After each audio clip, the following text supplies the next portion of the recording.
नमस्कार प्रिय दर्शकों, कैसे हो। उम्मीद करता हूँ कि आप सब अच्छे होंगे। एक बार फिर से हमारे चैनल पर आपका स्वागत है।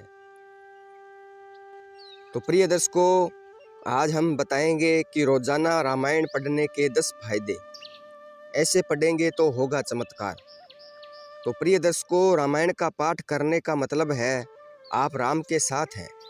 आपके हृदय के निकट राम है और राम जिसके साथ होंगे उसका बुरा कैसे हो सकता है।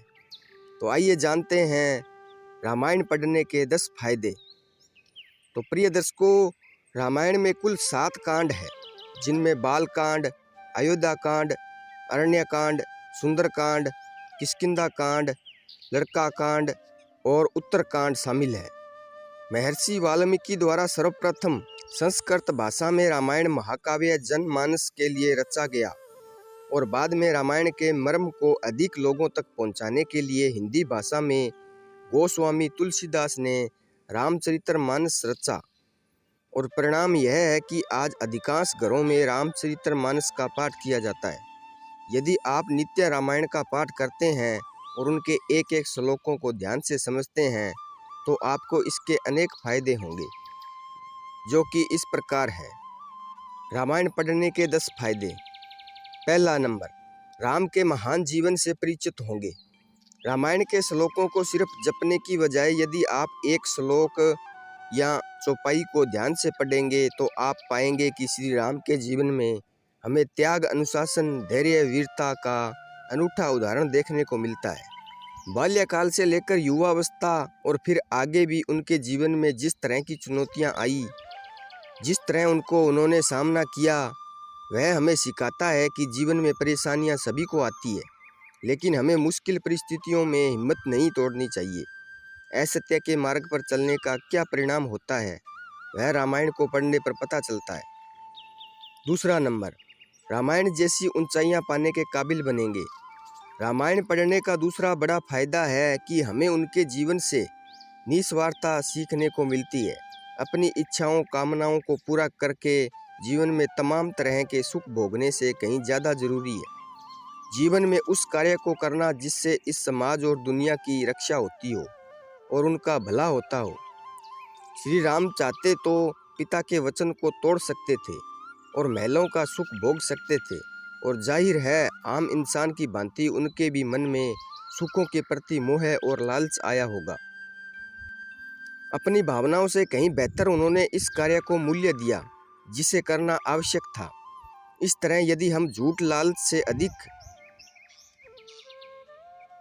महत्व राम को देना शुरू कर दें तो निश्चित रूप से उनके आशीर्वाद से हम अपनी सीमित सामर्थ्य से ऐसे साहसिक और महान कार्यों को कर सकते हैं जिन्हें करने में ही जीवन की सार्थकता है।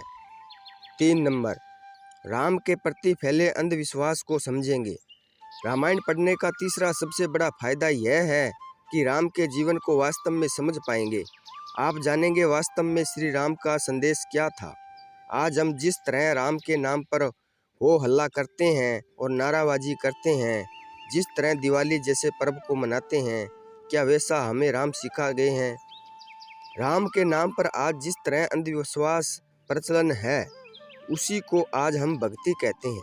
कोई राम के नाम पर नदियों को प्रदूषित कर रहा है तो कोई राम के त्योहारों पर अपनी मनपसंद चीज़ घर लाकर राम की अनुकंपा की बात कर रहा है। लेकिन अगर आप सुनी सुनाई बातों से ज़्यादा सच जानेंगे, दिलचस्पी रखेंगे, तो आपको राम का जीवन जानने के लिए रामायण अवश्य पढ़नी चाहिए। चौथा नंबर, अपनी ही कमियों के प्रति जागरूक होंगे। राम का चरित्र दर्शाता है कि यदि हमने प्रकृति में इंसान के रूप में जन्म लिया है तो सब तरह के गुण दोष हम में होंगे, और यदि आप समझते थे कि गलतियां मात्र इंसान से होती है, भगवान से नहीं, तो आप राम के किरदार को देखेंगे तो आप पाएंगे वे एक परफेक्ट इंसान नहीं है।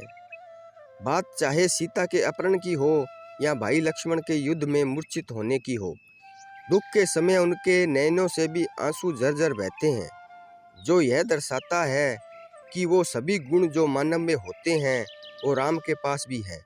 उनके पास कोई दिव्य शक्ति नहीं थी जिसका प्रयोग करके वह सीता को लंका ले जाते।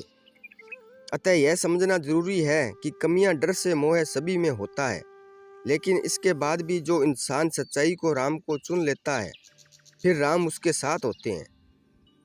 एक बार यह जान ले कि जीवन में क्या करना सही है, तो फिर चाहे कितनी मुश्किल आ जाए, उस काम को समर्पित होने का अर्थ है कि राम के साथ जीवन जिएंगे।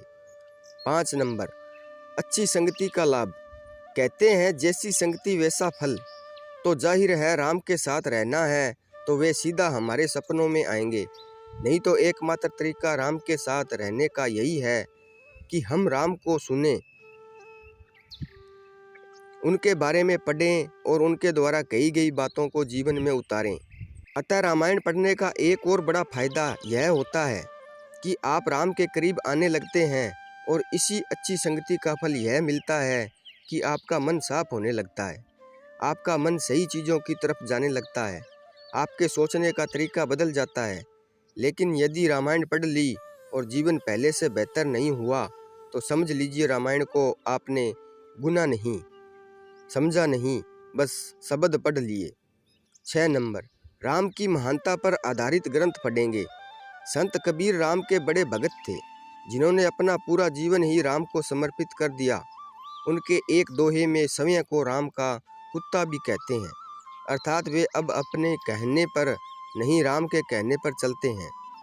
अतः यदि आपको भी रामायण पढ़कर राम के चरित्र से प्रेम होने लगा, तो आप पाएंगे आप राम को और करीब से जानने के लिए उन पर रचित अन्य ग्रंथ पढ़ने लगेंगे।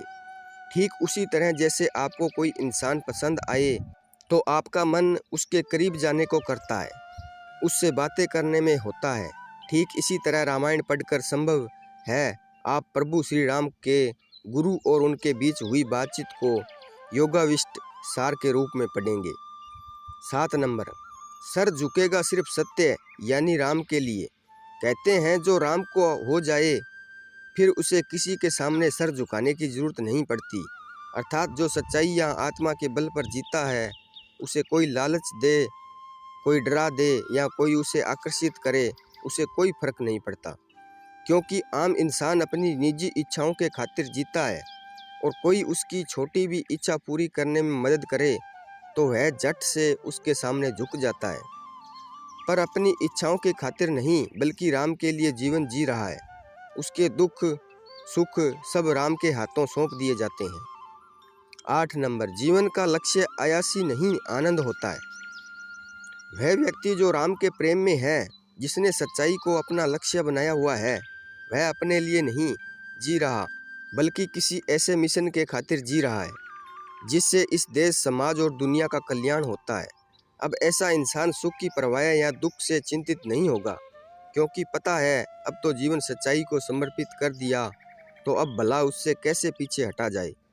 लेकिन आम संस्कारी व्यक्ति जो सुख के पीछे भागता है, उसके पीछे हमेशा दुख छाया के रूप में पीछे पीछे चलता है। और इससे बड़ी बड़ी बातें, अगर कई तरह के सुख भोगकर आयसी करके उसका मन शांत नहीं होता, तो फिर उसकी प्यास इतनी बढ़ जाती है कि उसका जीवन सुख की तरफ भागते भागते खत्म हो जाता है। 9 नंबर, सुख दुख से महत्व ज़्यादा सच्चाई को दोगे। अब जब इंसान का तन मन दोनों ही सच्चाई को समर्पित हो गए, तो फिर क्या फर्क पड़ता है, सुख मिलता रहा कि दुख। अब तो राम के खातिर जीवन जिया जा रहा है, तो संभव है कभी रास्ते में फूल भी मिलेंगे तो कभी कांटों से भी गुजर कर जाना होगा। कभी हो सकता है सच्चाई के रास्ते पर चलकर ठंडी हवा मिले, तो कभी कड़ी धूप में भी तपना पड़ेगा। लेकिन इंसान का लक्ष्य सुख पाना, मजे मारना नहीं रहेगा। जिसे राम से प्रेम हो गया वो राम के लिए संघर्ष करेगा। जब आप अपने लिए नहीं दूसरों की भलाई के लिए कोई काम कर रहे हैं, तो समझ लीजिए आप राम के लिए कर्म कर रहे हैं। 10 नंबर, निडर आनंदित होकर जीवन जियोगे। राम की निडरता और बहादुरी का प्रमाण हमें रामायण में बेखूबी मिलता है।